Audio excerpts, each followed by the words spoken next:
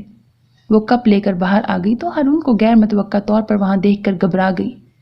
رمشا سو رہی ہے۔ وہ تیزی سے رمشا کے کمرے کی طرف بڑھا جبکہ وہ ابھی تک کپ ہاتھ میں لیے ساکت کھڑی تھی۔ وہ باہر آ گیا۔ لاپرواہی کی کوئی حد ہوتی ہے؟ حمیرہ کو چھٹی دینے سے پہلے آپ کو کم از کم مجھ سے پوچھ لینا چاہیے تھا، یا آپ نے ضرورت محسوس نہیں کی؟ وہ اس پر برس رہا تھا جبکہ وہ سر جھکائے آنسو ضبط کر رہی تھی۔ اب کون رمشا کی کیئر کرے گا؟ ہر وقت مجھے اس کی فکر لگی رہے گی۔ میں آفس دیکھوں یا گھر؟ بولے۔ آنسو اب پلکوں کی باڑ پھلانگ کر گالوں پر پھیل گئے تھے۔ اس کی مسلسل خاموشی سے وہ چڑ گیا تھا۔ میں آپ سے بات کر رہا ہوں۔ اس نے اس کی تھوڑی کے نیچے ہاتھ رکھ کر اس کا چہرہ اونچا کیا تو اگلے ہی پل دھک سے رہ گیا۔ اس کا چہرہ آنسوؤں سے بھیگا ہوا تھا۔ اس کے ہونٹ یکدم بھنج گئے۔ اسے اچانک اپنے سخت رویے کا احساس ہوا تھا۔ اس سے پہلے وہ کچھ کہتا وہ تیزی سے مڑی اور کمرے میں جا کر دروازہ بند کر لیا۔ کچھ دیر تک وہ کمرے میں بے چینی سے ٹہلتا رہا تھا۔ اسے خود بھی احساس تھا کہ اس طرح غصے سے بول کر اس نے غلط کیا ہے، لیکن وہ بھی کیا کرتا، سارا دن اسے رمشا کا ہی خیال ستاتا رہا۔ آج پہلے دن وہ رمشا کو ثنا کے بغیر اکیلے چھوڑ کر آیا تھا، اور فون کرنے پر جب اسے پتا چلا کہ حمیرہ چلی گئی ہے، اس کی فکر 2 چند ہو گئی۔ سارا غصہ اس نے اقصیٰ پر نکال دیا، لیکن اس کی وہ بھیگی آنکھیں بار بار اس کے تصور میں آ کر اسے بے چین کر رہی تھی۔ اس نے سوچا تھا وہ کبھی اس کے بارے میں نہیں سوچے گا، لیکن وہ نہ صرف سوچ رہا تھا بلکہ اس کے لیے پریشان ہو رہا تھا، شاید اس لیے کہ وہ بہت مختلف لڑکی تھی۔ اچانک دروازے پر دستک ہوئی۔ یس، رشیدہ نے دروازہ کھول کر اندر جھانکا تھا۔ صاحب جی، کھانا تیار ہے۔ بیگم صاحبہ کو بھی بلا لو۔ جی؟ جب وہ فریش ہو کر ڈرائنگ روم میں آیا تو اقصیٰ وہاں پر نہیں تھی۔ وہ بیٹھ کر اس کا انتظار کرنے لگا۔ تبھی رشیدہ رمشا کو اٹھائے اندر داخل ہوئی۔ صاحب جی، بی بی کہہ رہی ہیں انہیں بھوک نہیں۔ ٹھیک ہے۔ اس نے گہرا سانس لے کے پلیٹ اپنی طرف کھسکا لی۔ رمشا کو کیوں لے کر آئی ہو؟ وہ بی بی کہہ رہی تھی۔ رمشا، بیبی کافی دیر سے اندر ہے، اسے باہر کی سیر کروا لاؤ، میں ذرا لان کا چکر لگوا کر لاتی ہوں۔ اس نے سر ہلا کر سالن پلیٹ میں ڈالا، مگر وہ ایک سے زیادہ نوالا نہیں کھا سکا۔ کتنی دیر وہ ایسے ہی بیٹھا رہا، پھر وہ اٹھ ہی گیا۔ دروازے کے سامنے کھڑے ہو کر وہ سوچنے لگا دستک دے یا نہیں. پھر کچھ سوچ کر اس نے بے حد آہستگی سے دروازہ کھولا. وہ بیڈ پر آڑی ترچھی لیٹی تھی. کھلے بال تھوڑے کمر پر اور کچھ بستر پہ بکھرے تھے. ہارون نے کھنکھار کر اسے متوجہ کرنے کی کوشش کی لیکن وہاں مت لگ کوئی اثر نہیں ہوا. وہ چند قدموں کا فاصلہ طے کر کے بیڈ کے کنارے تک گیا. اقصیٰ. اس کے پکارنے پر وہ ایک جھٹکے سے سیدھی ہوئی تھی. اسے دیکھ کر حیرت سے اس کی آنکھیں مزید کھل گئیں. اس کے وہاں موجود ہونے کا یقین آتے ہی اس کا چہرہ بے ساختہ سرخ ہوا تھا. اس نے کن اکھیوں سے اپنے ارد گرد کا جائزہ لے کر دوپٹے کی تلاش کی جو یقیناً واش روم میں رہ گیا تھا. آپ کھانا نہیں کھا رہے؟ آپ کھانا نہیں کھا رہی؟ ہارون کے پوچھنے پر وہ کھڑی ہو گئی اور بالکل غیر ارادی طور پر اس نے اپنے بالوں کو سینے پر گرا لیا. اس کی اس حرکت پر ہارون کے چہرے پر آنے والی مسکراہٹ بڑی بے ساختہ تھی. مجھے بھوک نہیں. وہی تو پوچھ رہا ہوں کیوں؟ رشیدہ بتا رہی تھی آپ نے دوپہر کو بھی کھانا ٹھیک سے نہیں کھایا. اسے ہارون کے سامنے یوں کھڑے رہنا بہت مشکل لگ رہا تھا. وہ بے چینی سے اپنی انگلیاں چٹکھانے لگی. اگر آپ میری شام والی بات سے ناراض ہیں تو آئی ایم سوری. میں واقعی روٹ ہو گیا تھا لیکن اس کا مطلب یہ نہیں کہ آپ میرا غصہ خود پر نکالیں.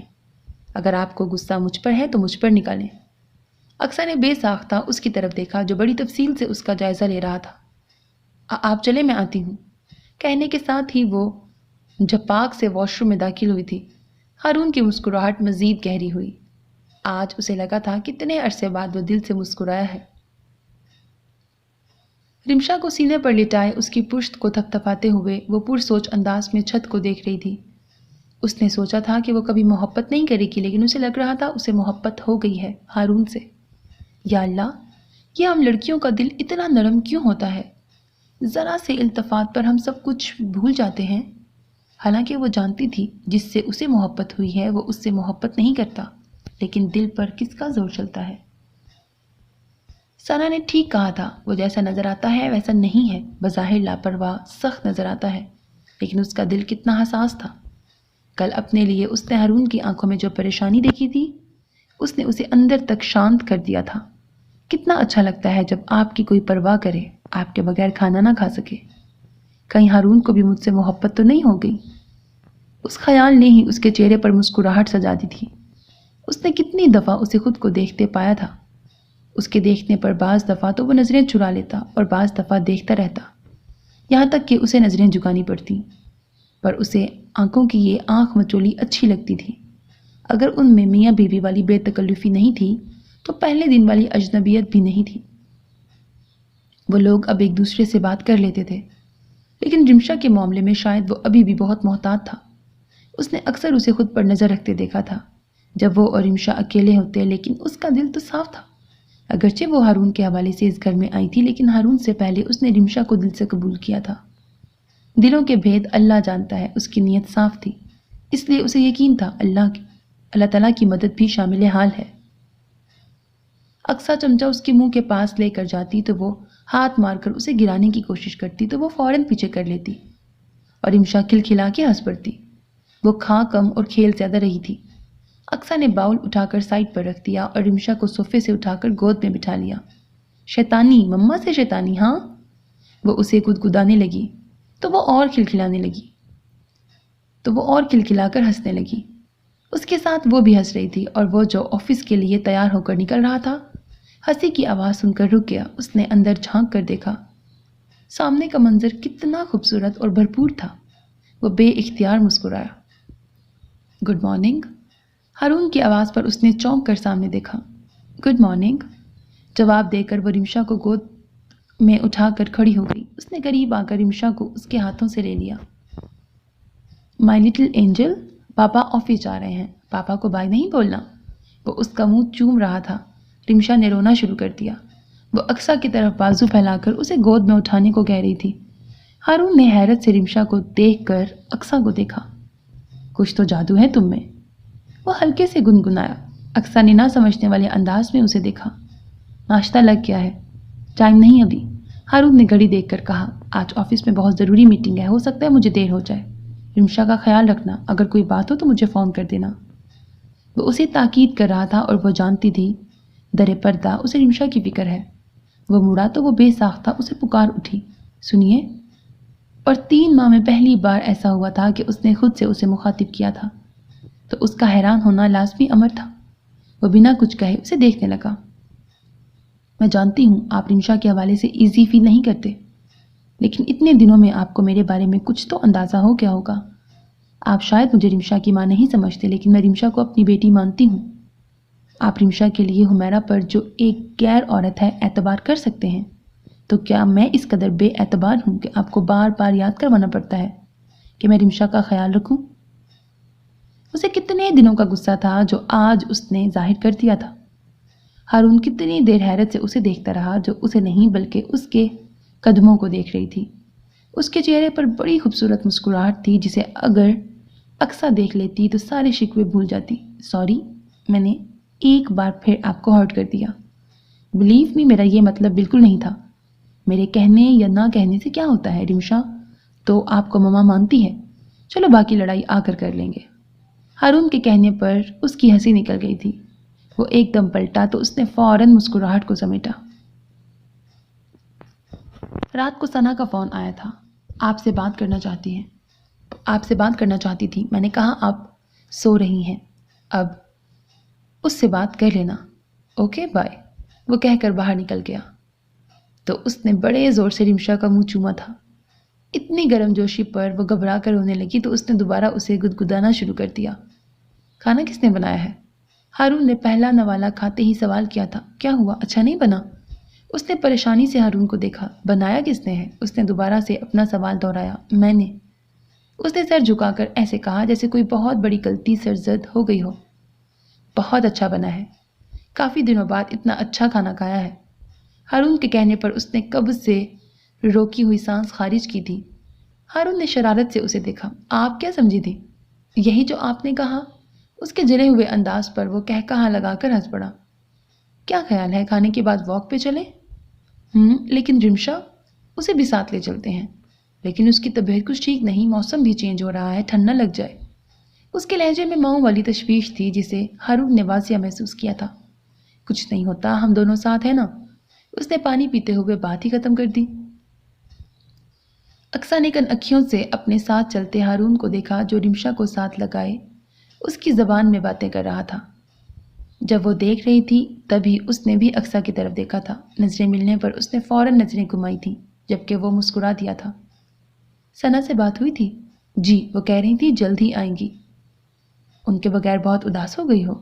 جی، وہ مسکرا کر بولی۔ ہم سے اچھی تو وہی ہیں، وہ زیر لب بولا۔ جی؟ اس نے ناسمجھی سے اسے دیکھا۔ وہ کچھ نہیں کہہ کر خاموش ہو گیا اور پھر کافی دیر تک ان کے درمیان خاموشی چھائی رہی۔ رمشا جو تھوڑا سا شور کر رہی تھی وہ بھی سو گئی تھی۔ تھوڑا سا شور تب جاگتا جب کوئی کار گزرتی۔ اسے یوں بولتی خاموشی سے الجھن ہو رہی تھی۔ آپ کی میٹنگ کیسی رہی؟ اچھی رہی، تمہاری وجہ سے۔ میری وجہ سے؟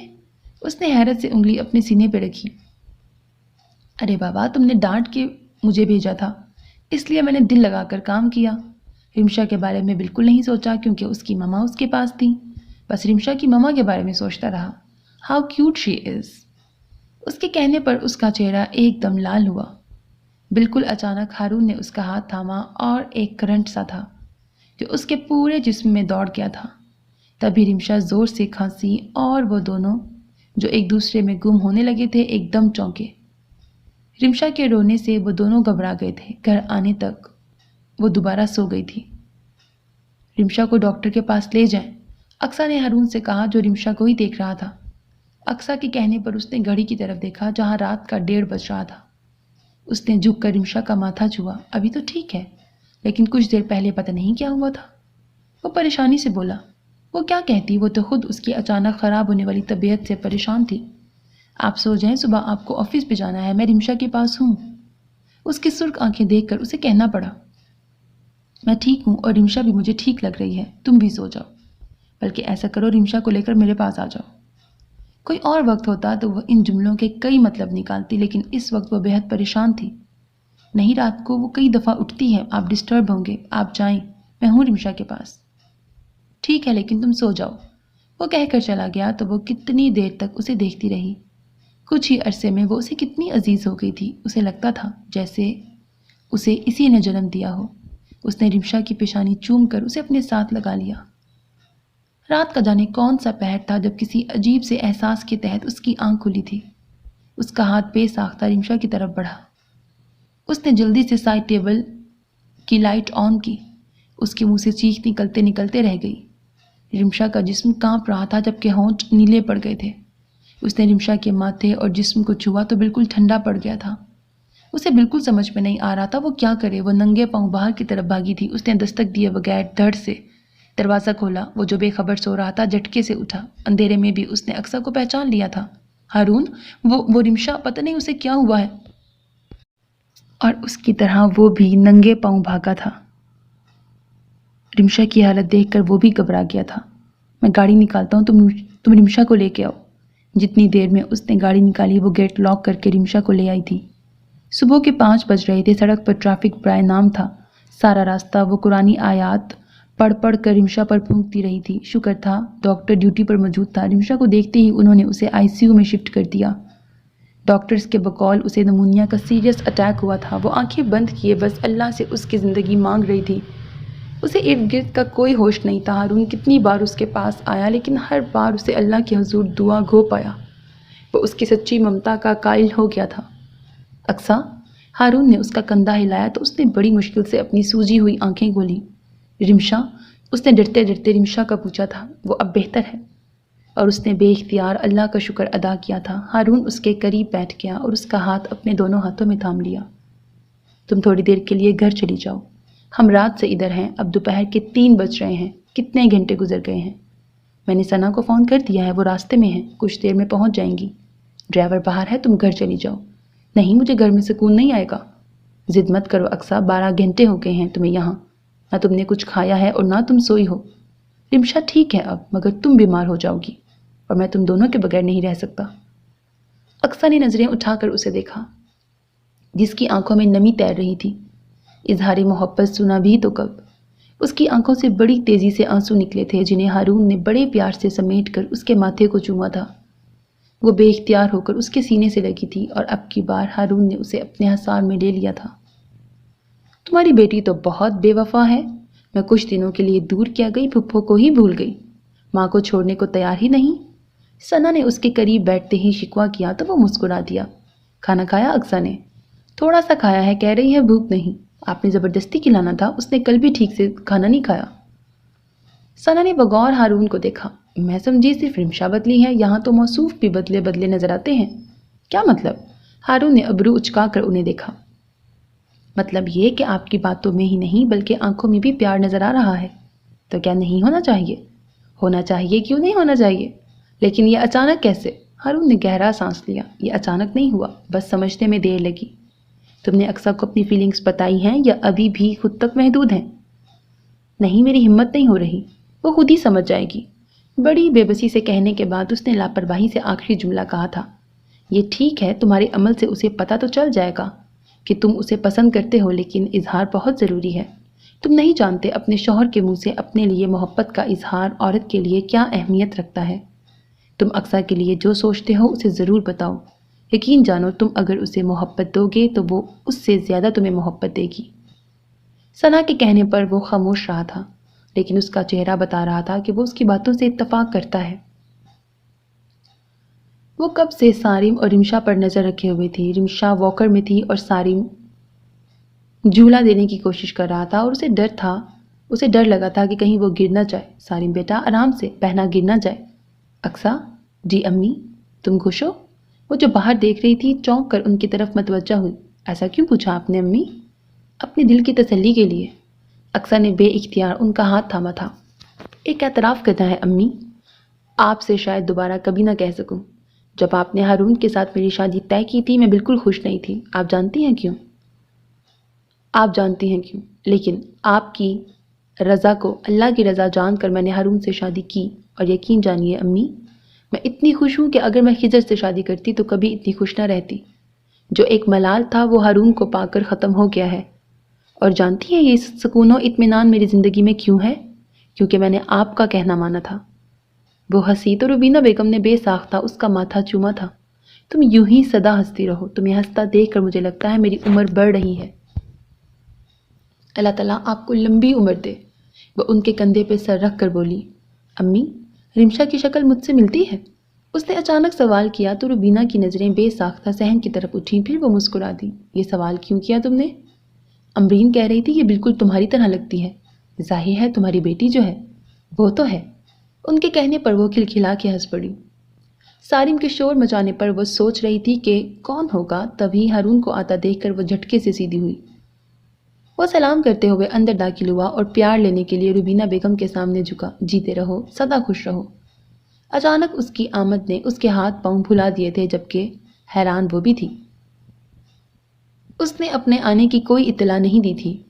انہیں بٹھا کر روبینہ بیگم سائمہ کو ہارون کی آمد کا بتانے گئی۔ تم اتنی حیران کیوں ہو؟ ہارون نے مسکراہٹ ہونٹوں میں دباتے ہوئے اسے دیکھا۔ آپ نے بتایا ہی نہیں کہ آپ آ رہے ہیں۔ کیوں میں بغیر اطلاع کے نہیں آ سکتا؟ نہیں، ایسی بات نہیں، وہ گڑبڑا کے بولی۔ رمشا تو یہاں بہت خوش لگ رہی ہے۔ سارم کے ساتھ، بچوں کے ساتھ خوش رہتے ہیں، وہ رمشا کو دیکھتے ہوئے بولی تو ہارون نے بغور اسے دیکھا۔ اچھا؟ اس کی اچھا پر اقصا نے نظریں گھما کر اسے دیکھا۔ کیوں، میں نے غلط کہا؟ اسے یوں ہی دیکھتا پا کر اسے لگا شاید اس نے غلط کہا ہے۔ نہیں، بالکل ٹھیک کہا، میں سوچ رہا ہوں مجھے یہ خیال پہلے کیوں نہیں آیا۔ اقصا نہ سمجھی سے اسے دیکھنے لگی۔ میں سمجھی نہیں، میں سمجھاؤں گا لیکن گھر جا کر۔ میں تم دونوں کو لینے آیا ہوں۔ کیا؟ اس کی بات سن کر وہ چیخ اٹھی۔ میں آپ سے پوچھ کر آئی تھی کہ میں امی کے پاس 2-3 دن رہوں گی۔ یہ کہتے ہوئے وہ رو دینے کو تھی۔ ہارون نے جیسے اس کی کیفیت کا مزہ لیا۔ بس اپنی فکر ہے، میرا کوئی خیال نہیں، میں اکیلا گھر پر کیا کروں گا؟ پہلے بھی تو آپ اکیلے رہے۔ وہ نروٹھے لہجے میں بولی۔ پہلے کی بات اور تھی، اب مجھ سے تمہارے بغیر رہا نہیں جاتا۔ اس سے پہلے وہ کوئی جواب دیتی نبیل اور سائمہ اندر داخل ہوئے تو بات ادھوری رہ گئی۔ وہ اٹھ کر کچن میں آ گئی۔ بھابی، کھانے کا بہت شکریہ۔ ہارون کے شکریہ ادا کرنے پر سائمہ بھابی بے حد خوش ہوئی تھیں۔ ویسے بھی اتنا پرتکلف کھانا بنانے پر ان کا جتنا شکریہ ادا کیا جاتا وہ کم ہوتا۔ اچھا آنٹی، اب اجازت دیں، چلیں؟ اس نے اقصا سے کہا جو رمشا کو گود میں لیے منہ پھلائے بیٹھی۔ وہ جانتی تھیں وہ رہنے کے ارادے سے آئی تھی۔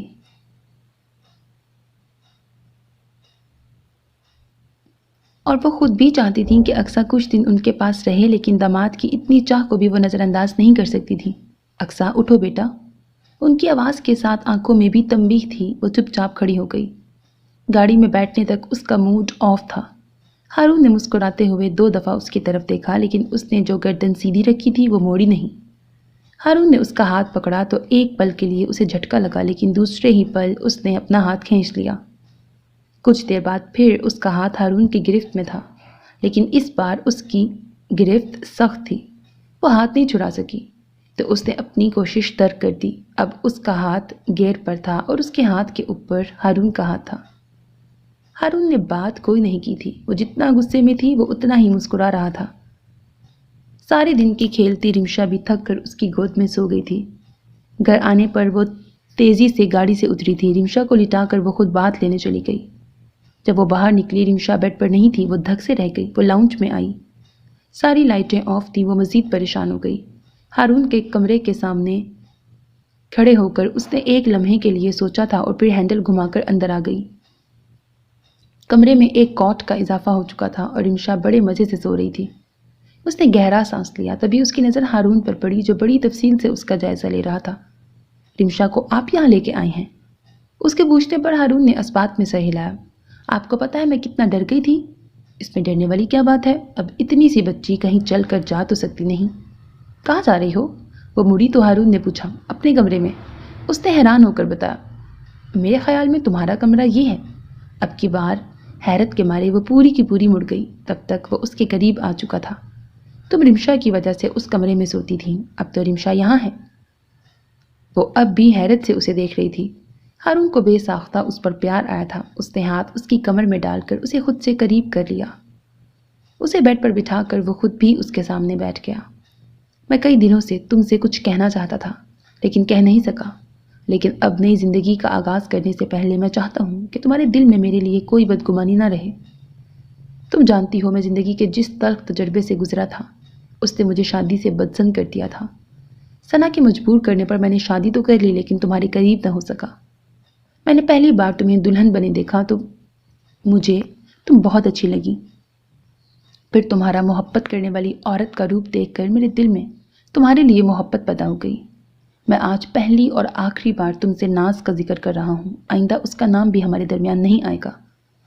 وہ میرے ہوتے ہوئے کسی اور میں انٹرسٹڈ تھی. یہ مجھے بہت بعد میں پتہ چلا. شادی کے 5 ماہ بعد ہماری شادی ختم ہو گئی. رمشا کے بارے میں مجھے تب پتہ چلا جب وہ اسے باہر چھوڑ کر چلی گئی. اور کتنی دیر میں حیرت میں رہا. کوئی ماں ایسا بھی کر سکتی ہے؟ تو تم خود سوچو، ایک سگی ماں ایسا کر سکتی ہے تو تم تو ستیلی بن کر آ رہی تھی. اور ستیلی ماں کا جو امیج صدیوں سے چلا آ رہا ہے وہی سب لوگوں کے ذہنوں میں آج بھی موجود ہے. حالانکہ ثنا تمہاری بہت تعریف کرتی تھی لیکن میرا دل مطمئن نہیں تھا. وہ تمہاری گرویدہ تھی. آج میں سچ مچ تمہارا عاشق ہو گیا ہوں. تمہارا ظاہر جتنا خوبصورت ہے تمہارا باطن اس سے زیادہ خوبصورت ہے. اور اقصیٰ کو لگا اس کی زندگی کی ساری تکلیفیں، سارے دکھ اس ایک لمحے کی خوشی کے آگے ہار گئے ہیں. وہ بے اختیار ہو کر رو پڑی تھی. ہارون نے اس کا سر سینے سے لگا لیا تھا. میں جانتا ہوں اقصیٰ، میں نے تمہیں بہت تکلیف دی ہے لیکن اب میں تمہیں اتنی محبت دوں گا کہ تم سب بھول جاؤ گی. اور اگر تم بھی مجھ سے پیار کرتی ہو تو مجھے معاف کر دو. ویسے تو میں جانتا ہوں تمہارا دل بہت بڑا ہے. ہارون نے اس کا چہرہ دونوں ہاتھوں میں تھام کر اپنے سامنے کیا. پیار کرتی ہو مجھ سے؟ وہ اس پر جھکا پوچھ رہا تھا. وہ سر ہلا کر مسکرا دی اور سر ایک بار پھر ہارون کے سینے پر رکھ دیا. رمشا بچوں میں کافی خوش رہتی ہے. کیا خیال ہے اس کا کوئی بھائی یا بہن نہیں ہونی چاہیے؟ اقصیٰ کا چہرہ یک دم سرخ ہوا تھا. ہارون کیا خیال ہے؟ وہ شرارت سے اس پر جھکا. مجھے نہیں پتا. وہ دونوں ہاتھوں میں چہرہ چھپا کر بولی تو وہ کہا لگا کر ہنس پڑا اور کچھ دیر بعد وہ بھی اس کے ساتھ ہنس رہی تھی. ختم شد. So میرے عزیز listeners, this was the end of this novel. Hope that you like it. اپنا بہت خیال رکھیے گا نیک تمناؤں کے ساتھ. اللہ حافظ. And don't forget to subscribe to my channel because that's how you can encourage me. And that's the only kind of support and encouragement which I want from all of you. Allah Hafiz.